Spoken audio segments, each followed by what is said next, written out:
Protesters struggling with police over a barricade was just one symbolic image of the International Day of Action for the Occupy Wall Street movement in New York. Where could people exercise their right to free speech, and what could police do to contain them? The dominating themes of Thursday.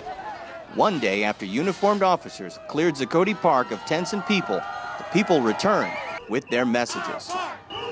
Our park! Today is a beautiful thing. You know, people have had enough. And you can't evict an idea. Sure, you can throw the homeless people out of this park who are living here and who are being fed here, but you can't evict an idea. And there's more people out now than there were before. But being back in the park where this movement started 2 months ago was not progress by everyone's standards. Let's protest the people that started this. Let's protest the people that started Let's leave the park and protest Wall Street. And that's what we really need. We don't need to stay in the park and just make a bunch of noise. We need to go around and let people know. Thursday morning, thousands of protesters did just that, as waves of people made their way to the New York Stock Exchange to disrupt the opening bell.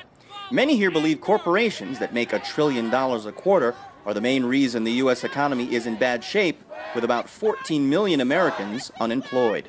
I believe this economic crisis was really caused by the casino games played at Wall Street, and I am very angry about all the wealth being in the hands of a few who then buy our elected officials, and they control what is done, what happens in this country, while the people have no voice. This woman, who is in a wheelchair, was arrested and charged with disorderly conduct for blocking a sidewalk.